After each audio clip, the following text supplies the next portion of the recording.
Rasulillah.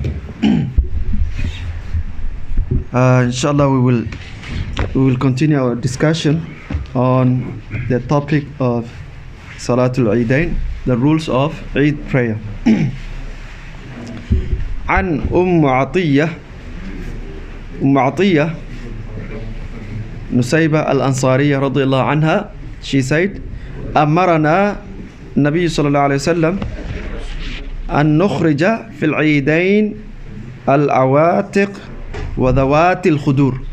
She said, the Prophet صلى الله عليه وسلم commanded us to take out the virgin girls, the young girls, and those who are isolated normally, who are not exposed to the public. Amarana, he told us to bring them to the Eid prayer. وَأَمَرَ الْحُيَّضْ أَنْ يَعْتَزِلْنَ مُصَلَّى الْمُسْلِمِينَ, and he commanded the women who are in their monthly period to come out but stay away from the musalla. So he ordered them to come out but not mix in the row, not sit in the row. In another narration, Atiyya said, كنا نؤمر أن نخرج يوم العيد. She said, we used to be commanded that we come out on the day of Eid. ونخرج البكرة من خدرها, and we were commanded to bring out the virgin girls, the girls who have reached the age of puberty, to bring them out on the day of Eid. وحتى نخرج الحيض, and even the women who are in the monthly period, they were ordered to come out and attend the gathering of Eid. فيكبرنا بتكبيرهم, and they make the takbirat along with the Muslims who are making the takbirat. ويدعون بدعائهم, and they were ordered to make dua along with the people.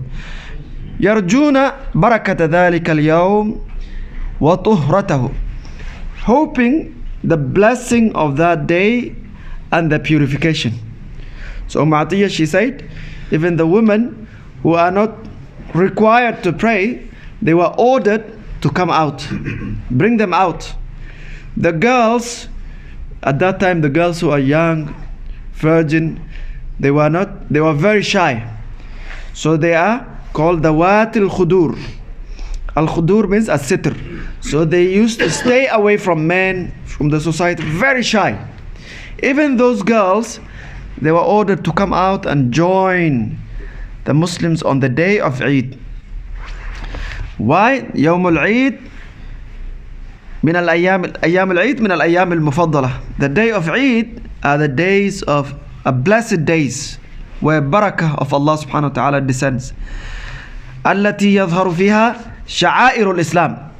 So on the day of Eid, the sha'air, the symbols of Islam, are displayed publicly, openly. ويتجلى أخوة المسلمين, and the ukhuwah, the brotherhood, the sisterhood of Islam is shown publicly. باجتماعهم, by gathering together in one place. The whole city, the whole town, the whole village, they gather in one place. باجتماعهم وتراصهم كل أهل بلد يلتمون في صعيد واحد. Every town, every village, every suburb, every place, they gather in one place. إظهارا لوحدتهم, to show their unity. وتآلف قلوبهم, their hearts is united, their mind is united, their takbirat, the slogan is united. They are saying the same thing, wearing the same thing, coming together in one place, saying and doing the same act. So this is a unity. إظهار الإسلام وإعلاء كلمة الله وإقامة ذكر الله. So the Muslims, they show the unity and the beauty of Islam, and they pray together, they remember Allah together, they do the takbirat together. فيحل بهم من ألطاف الله وينزل عليهم من بركاته. So on that day, the mercy of Allah, the blessings of Allah, the rahmah of Allah descends on the people on that day. ولهذا أمر النبي صلى الله عليه وسلم وخص النساء وخص على الخروج وحض على الخروج. So the Prophet ﷺ, he ordered the women to come out, and he encouraged them to bring al-fatayat.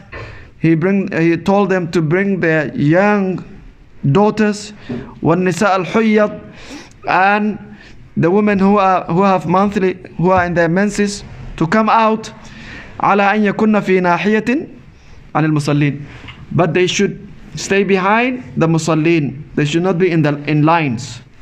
They should not be in the line, because they are not required to pray. They should not be in the line. Why he would ask them to come? ليشهدن الخير ودعوة المسلمين فينلن من خير ذلك المشهد. So that they can witness, they can attend the good, they can get the da'wah, the dua of the Muslimin, and they get the blessings of Allah subhanahu wa ta'ala. ويصبن من بركته ما هن في أمس الحاجة إليه, because they need the blessing, the barakah, the rahmah, the mercy of Allah subhanahu wa ta'ala. So the women who are not required to pray, they will come, they say the takbirat, and Allah will give them the blessing and the dua of that day. So because of this command, the ulama, they have disagreed. They differed on whether attending Salatul Eid is obligatory. So Imam Ahmad, in his madhab, he said it's fardu kifaya. It's a communal obligation. إذا قام به البعض سقط عن الآخرين. If a group of the Muslims do it, then the rest, they are not required. So fardu kifaya is like Salatul Janaza, attending funeral prayer is fardu kifaya, communal obligation. Answering the salam, if someone gives salam, saying wa alaikum salam, is an obligation on all of us. But if one person answers, then the rest, they are not required. Or if someone say alhamdulillah when he sneezes, when someone sneezes, saying yarhamukum Allah is wajib. So furudu kifayat is a collective obligation. If some people do it, the rest, they are not sinful. But if no one does it, then everyone is sinful. So Imam Ahmad said, Salatul Eid, coming for Salatul Eid is fardu kifaya. Imam Malik and Imam Shafi'i, they said it's sunnatul mu'akkada. It's highly emphasized sunnah, highly recommended, but it is not wajib.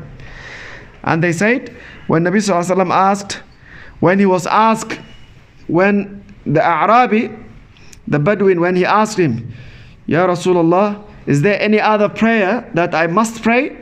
Nabi Sallallahu Alaihi Wasallam said, La illa an tatawwa. Unless you do voluntary, there's no any other prayer. So the man asked, Hal alayhinna, hal alayya ghayrahunna? Is there any other salah? The Prophet Sallallahu Alaihi Wasallam said, no. So they said, this shows that there are only 5 daily prayers that are obligatory. The rest is sunnah. Imam Abu Hanifa, he said, Salatul Eid is fardu ayn, is an individual obligation. Everyone must attend.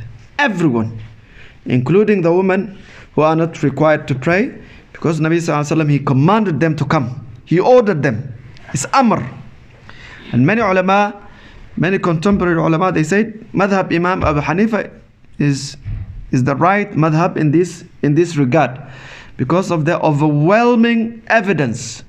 The Prophet ﷺ, he used to ask the women, everyone, to come out on the day of Eid, and so the hadith that shows that it is an obligation on everyone. People who are working, people who have excuse, even the women who don't come for Jum'ah, Nabi Sallallahu Alaihi Wasallam, he ordered them to come. So Imam Ibn Taymiyyah, Ibn Qayyim, and many scholars, they said madhab Imam Abu Hanifa is the right madhab on this issue because of the hadith. So the lesson we learn from this, wujubu salatul Eid hatta ala nisa. Salat Al Eid is an obligation even on women. على شرط ألا يخرجن متبرجات متعطرات.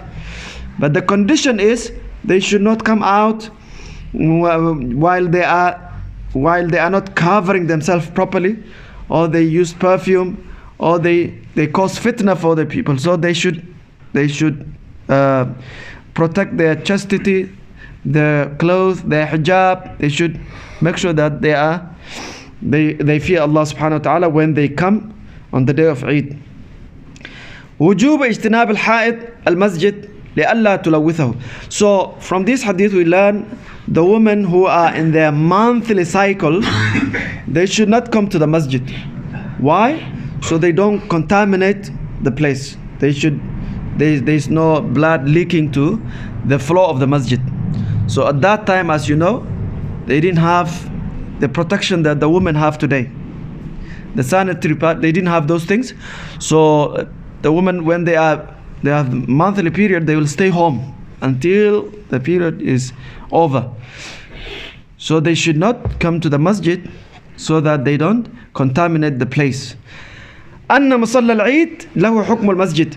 So the musalla of Eid has the same ruling of the masjid, because Nabi sallallahu alaihi wasallam, he told them to stay away from the musalla, from the place of the prayer, Salat Al Eid. أن الحائض غير ممنوعة من الدعاء وذكر الله تعالى. From this hadith we learn that the woman who has the monthly period, she is not prohibited from dua, from remembrance of Allah, from adhkar, from reading. Only the Quran she can't read, but the rest of the adhkar and dua she can read it. فضل يوم العيد وكونه مرجوا لإجابة الدعاء وسماع النداء من العلي الأعلى. So on the day of Eid, there is high hope, it's highly hoped that Allah will accept the dua. So as we all know, there are places and time when dua is most likely it will be accepted. So after the daily prayers, after when you are in sujood, between adhan and iqamah, when it is raining, the last portion of the night. So these are places, time. The places can be in Mecca, when you are in the Haram, when you are in front of the Kaaba, when you are in the month of Ramadan. So places and time where Allah accepts the dua. One of them is on the day of Eid. On that day, the angels, they come out. The angels, they will come out and they are in every corner. And Allah accepts the dua when you make dua on that day. So Allah hears the nida when you call on Him on that day. So the Muslims should make a lot of dua on that day. They should, when they are rejoicing and celebrating the day, we should remember it's a day of worship. أيام أكل وشرب وذكر لله تعالى, as Nabi sallallahu alaihi wasallam said. So the way to pray Salatul Eid, the ulama, they disagreed how many takbirat. The takbirat al-Eidain. So the first rak'ah, the majority they say there are 7 takbirat. Some say including the first one, others they say excluding takbiratul ihram. So the takbirat should be before Fatiha. Before you read Fatiha, you make the first takbir and then Allahu Akbar, Allahu Akbar, Allahu Akbar. 7 takbirat or 6 takbirat if you count the first one if you include the first one. So Imam Shafi'i says 7 takbirat including the first one, and the second rak'ah 5 takbirat including the first one. The other ulama, they said you don't include the first one. Imam Abu Hanifa, he has different styles. So you do the takbirat after ruku'. So it's a bit confusing when people are not practicing the same madhab, but these are minor differences. It's not big differences. So if you're praying behind an imam who is following madhab Imam Abu Hanifa, their takbirat is a little bit different, and sometimes 3 in their second rak'ah. So the takbirat, in between the takbirat, you don't read anything. Just say Allahu Akbar and then Allahu Akbar and then Allahu Akbar, 2 rak'ah. So that's how takbiratul Eidain is recited. And then on the day of Eid, on Eid al-Adha, they disagreed the beginning and the end of takbirat. Some said the takbirat should begin from Fajr Yawm Arafah. Fajr Yawm Arafah, on the 9th, you should start your takbirat ila akhir ayyam al-tashriq. Akhir, the last day of tashriq, Maghrib. عقب كل صلاة مفروضة. After every obligatory prayer, the Muslims in Jama'ah, they should do the takbirat. So 5 days you do takbirat. The day of Arafah and the day of Eid and 3 days of Tashriq. So it's all those days you should do takbirat. And the way to do takbirat is Allahu Akbar, Allahu Akbar, La ilaha illallah, Allahu Akbar, Walillahi alhamd. وَمِنَ الْفُقَهَاءِ مَنْ يُكَبِّرُ ثَلَاثًا وَمِنْهُمْ مَنْ يُكَبِّرُ. So there are different ways of saying it, but it's not a big difference. So the sunnah is the Muslims should make the takbirat as much as they can in the market, in their houses, when they're walking on the street, when they're coming to the masjid. It's not only in the masjid we should do takbirat. On Eid al-Fitr, the takbirat is only 1 day. So by the evening, Maghrib time, the takbirat, there is no more takbirat. So when the moon is sighted, the moon of Shawwal, the month of Shawwal, when it is sighted until the end of the day of Eid. So, and these 5 days we are not allowed to fast. So on the day of Eid, the 2 days of Eid and the 3 days of Tashriq, it is prohibited to fast. It is haram to fast. Sawm is not allowed on 5 days, the whole year. 5 days we are not allowed to fast. The 2 days of Eid and the 3 days of Tashriq. So the Prophet ﷺ, he prohibited that people should not fast. بارك الله لي ولكم في القرآن العظيم ونفعني وإياكم بما فيه من الآيات والذكر الحكيم. جزاكم الله خير. السلام عليكم. If you have any questions, inshallah. Yes, when you do takbirat, you have to raise your hands every time in both Salat Al Janaza and Eid as well. So the ulama, they have different opinion, but the best way is at the beginning you raise your hand. For the first one. For the first one, and then the next one, you raise your hand, Allahu Akbar, for the first rak'ah. The second rak'ah, when you finish the second sujood, the second rak'ah, the first takbir you don't raise your hand. The second rak'ah. So the first takbir, when you getting up for the second rak'ah, when you stand, you don't raise your hand, you just say Allahu Akbar. But the following ones, you raise your hand.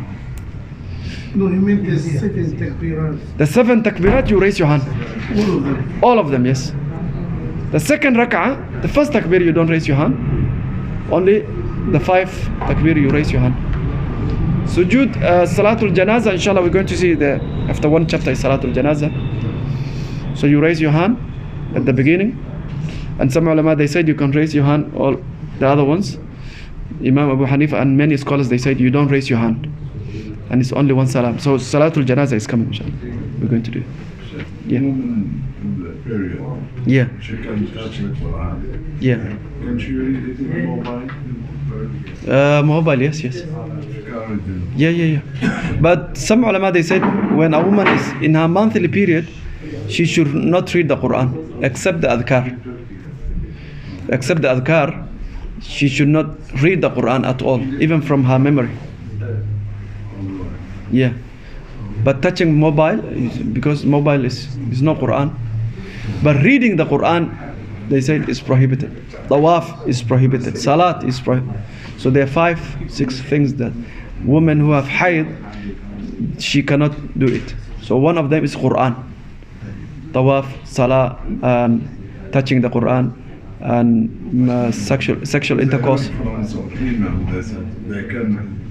No, all ulama, they said a woman who has haid, she cannot read the Quran. She cannot read the Quran. Even a man who has janaba, he cannot read the Quran. When you have janaba, you can't read the Quran.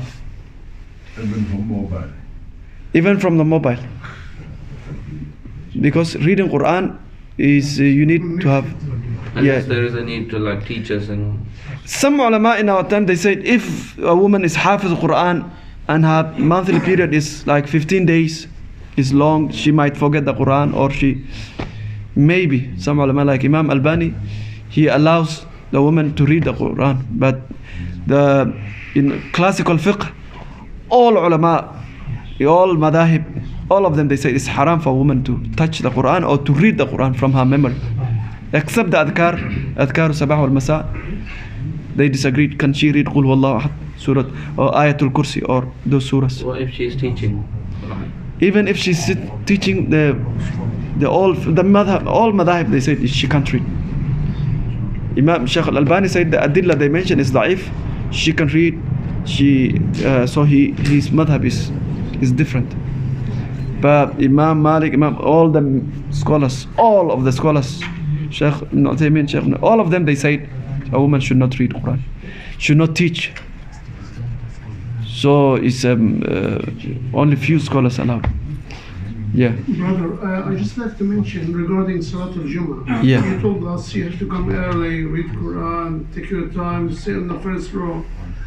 We did all that. Yeah. And then, is that also to do with the Imam as well? Should he come early? Because yesterday the Imam came a second before the Mu'adhin come Salah. So basically the Imam came at the very last second because he doesn't want to spend a minute in the mosque. But he tells us, come a bit early, read the Quran.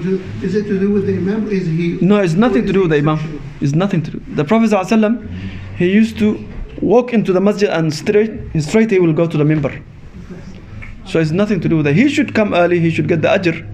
But Nabi ﷺ, he because his house is just the masjid. So from his house, straight he will go to the minbar. And the daily prayers also, he used to do the same. He will pray all the sunnah in his house. And then, once he walked in, the Sahaba, they know already the salah started. So once the Imam walks in, the angels, they close their books, they come into the masjid. So it's not related to the Imam. Yeah. You know, Sheikh, yeah. Eid al-Fitr. Yeah. After Eid al-Fitr, you cannot fast 6 days Shawwal. Or Eid al-Fitr, yes. I said the whole year, there are 5 days you cannot fast. Okay. The whole year. The 2 days of Eid and the 3 days of Tashriq. Okay. The whole year is only 5 days you can't fast. Okay. But Eid al-Fitr, after that you can fast.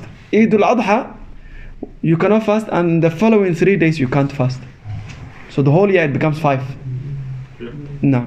When the people declare it's allowed for them to stand, Yeah. some will play 5:30, and all stop standing, and then it's against the sunnah. Yes, it's against the sunnah. What about the question?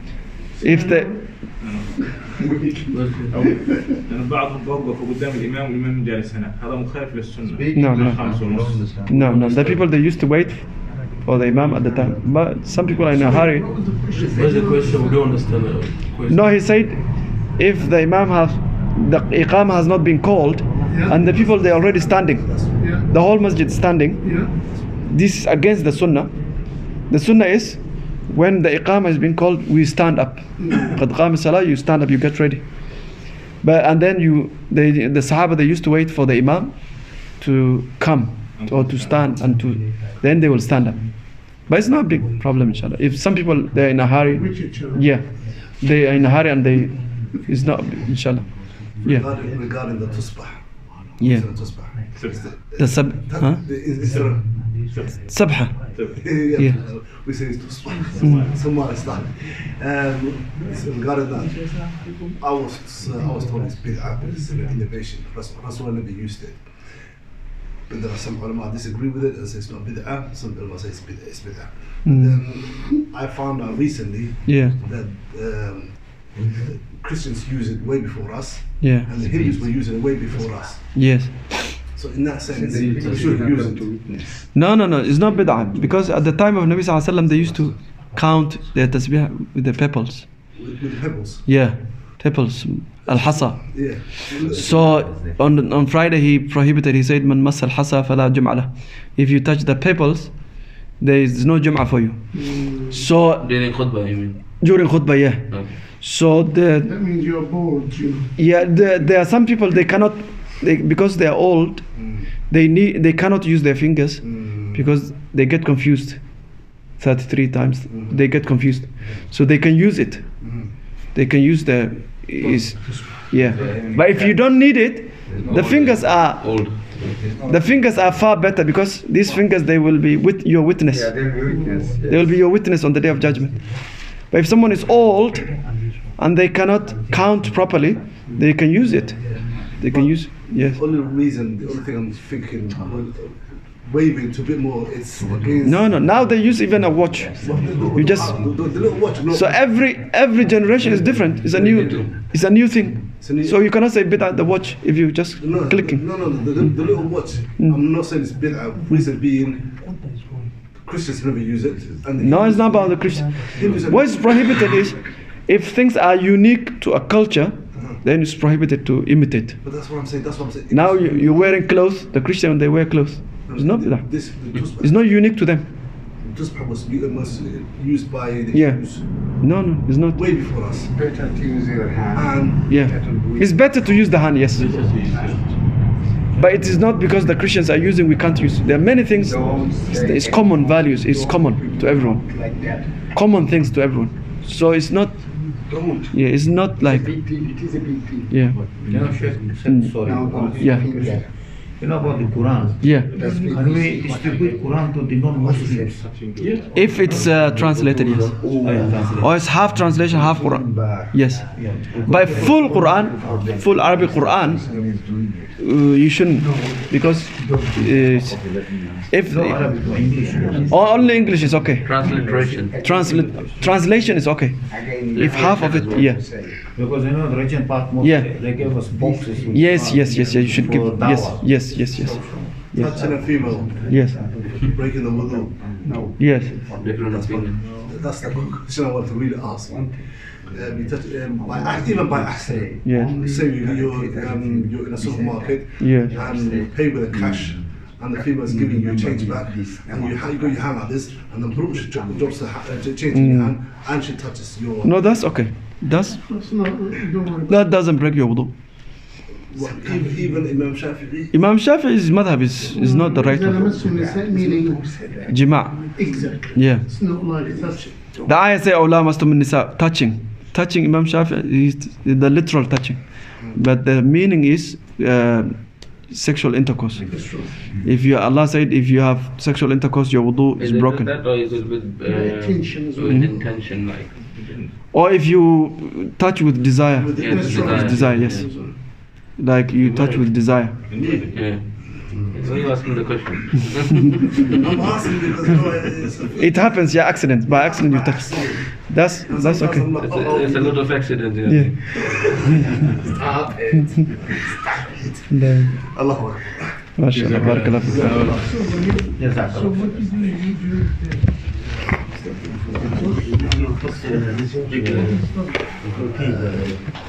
Allah.